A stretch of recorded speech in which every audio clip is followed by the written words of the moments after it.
Hi, I'm Stephanie Jaworski of joyofbaking.com. Today we're going to make the festive looking cranberry and pistachio biscotti. These are a crisp and crunchy biscotti and they're just perfect for dunking. So to start, preheat your oven to 350 degrees Fahrenheit, which is 180 degrees Celsius, and you need a baking sheet, and either you could line it with parchment paper like I have done here, or you could just butter it lightly or even spray it with a non-stick cooking spray. And then if you have a stand mixer like this, use the paddle attachment. If not, you could just use an electric hand mixer. Now, this biscotti does not have any butter. Instead, what we are going to do is beat together 2 large eggs and have those at room temperature, along with 2/3 of a cup, that's 135 grams of granulated white sugar. And we're going to beat this on medium-high speed until the mixture becomes really thick and fluffy, and that will take anywhere between 3 to 5 minutes depending on your mixer.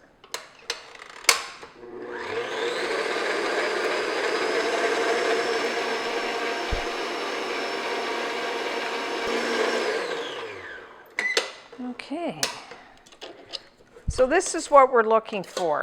It's very thick, pale color, like almost a pale yellow. You can see that. So. Now this mixture is what we are going to use to bind all the other ingredients together with. So first we're going to add 1 teaspoon of pure vanilla extract just for a little flavoring. Just beat that in.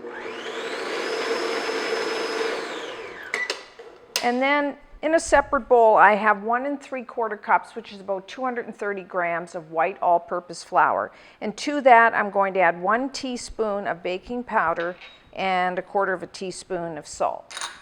And you can just whisk that together, or you could sift it together. We just want to make sure that that baking powder is all mixed into the flour. And then I'm just going to add that. This is a really easy batter to make. The most difficult part is cutting up the pistachio nuts. And so what I'm going to do is I'm going to start mixing that in and gradually add 1/2 cup, which is 120 milliliters of chopped pistachios, and along with 1/2 cup, 120 milliliters of dried cranberries. If you don't have cranberries, you could use dried cherries as well. They're almost the same. So I'm just going to put this on medium-low speed and gradually add the fruit and nuts.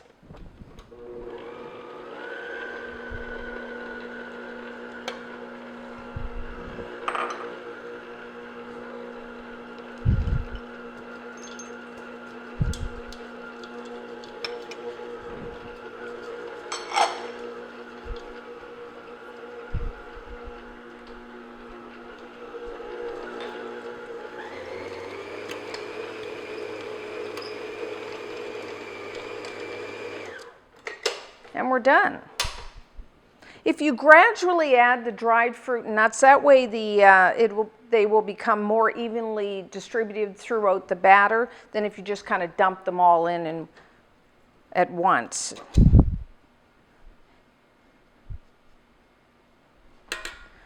So now, as you know, biscotti means it's twice. We're going to bake these twice. The first time we're going to bake it in a log shape, and then we will cut the log into slices and then bake those off again to really dry them out. So really, this is a sticky dough, so make sure you have lots of flour on your counter, and you might have to flour your hands as well. And we're going to form it into a log. A log that's about 12 inches long and about 3.5 inches wide, which is 30 by 9 centimeters.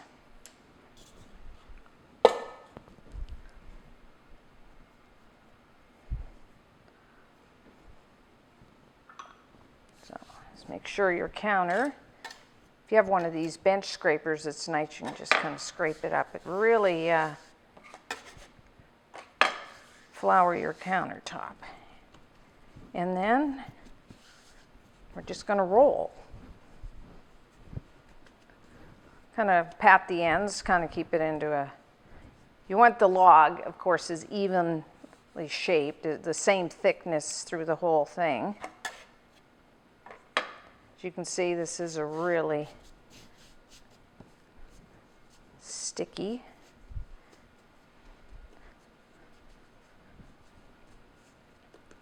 Now, if you aren't quite sure, you can't eyeball it, then I usually use a ruler. So we are almost at 12. So once you have it the right length, just transfer it over. Use one of these bench scrapers. You can see it's really easy to clean up your counter. And then just lay it down, kind of even it out, and then just press down till you get it the right width. I mean, it's not that critical, but I like the really long and thick biscotti.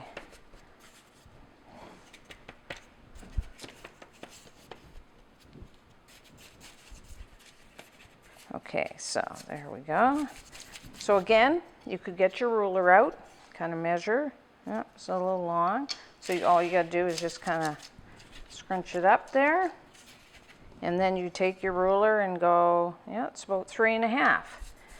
So into the oven, about 25-30 minutes, just until it's firm to the touch.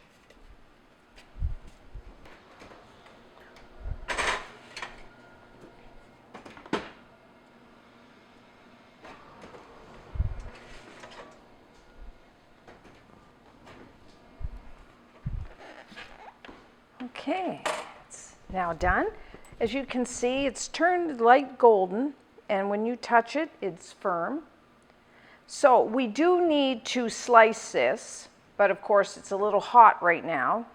And so we want it to cool enough to handle, plus it to firm up. So leave it on the baking sheet on a wire rack to cool, and meanwhile, for at least 10-15 minutes. And also reduce your oven temperature from 350 to 325 degrees Fahrenheit, which is 165 degrees Celsius. So now we're ready to cut the log into slices. You can either just pick the log up, or I like to just pick it up by the parchment paper and put it on the cutting board. And then with the sharp knife, you can use like a real long one, a serrated knife if you want, or just a straight edge. Whatever you find best. And, well, you don't have to do this. I just like to cut the ends off. Kind of my treat. And I just put those aside. And then you want to cut on the diagonal with a sharp knife. Some people like to use a sawing motion. Some like to cut straight through. You can kind of see which way works best for you. And I'm going to cut them into about 1/2 inch slices, which is about 1¼ centimeters. I mean, you could get your ruler out if you want, or I'm just going to eyeball it. And just slightly on the diagonal. I don't know whether you can see that.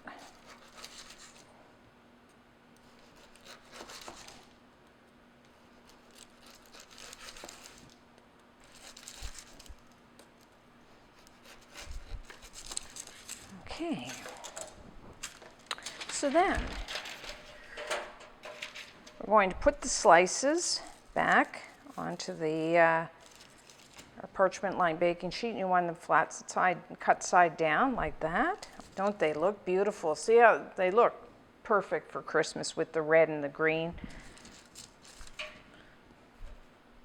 You could put these in a gift bag, into a coffee cup. It makes a great gift. And you know what? They're perfect because they will last several weeks, probably at least a month in an airtight container. So this is something you can make well ahead of time. So just space them on your sheet. Depending on how thick or how thin you slice these will be how many you're going to get out of this log. I tend, as you can see, I like them fairly thick.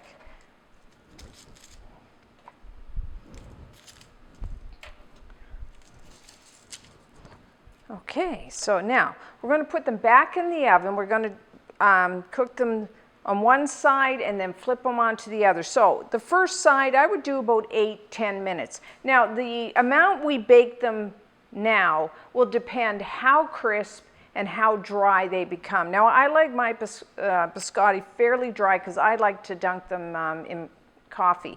If you prefer just to eat them plain, you might want to bake them a little less so they're not so crisp. So I'm going to bake them about 8-10 minutes.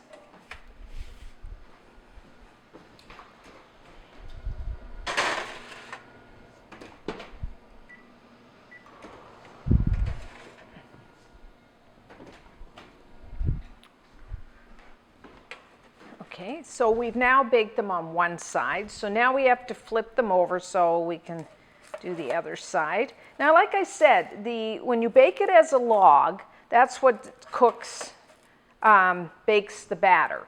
And you actually could eat the cookie even then. But when we slice them and bake them like this is what's really drying, pulling the moisture out of the biscotti and drying it out. And that's what gives this cookie its really nice crisp and crunchy and dry texture that we all love. And that's what allows them to have such long storing qualities. So I'm going to put them back into the oven for another 8 to 10 minutes, and then they will be done.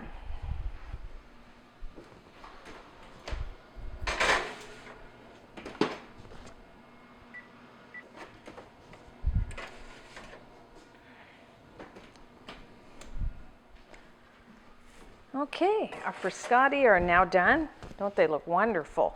So now we have to let them cool completely before we can cover and store them. You could make sure it's an airtight container, and you could store these for up to a month. So until next time, I'm Stephanie Jaworski of joybaking.com.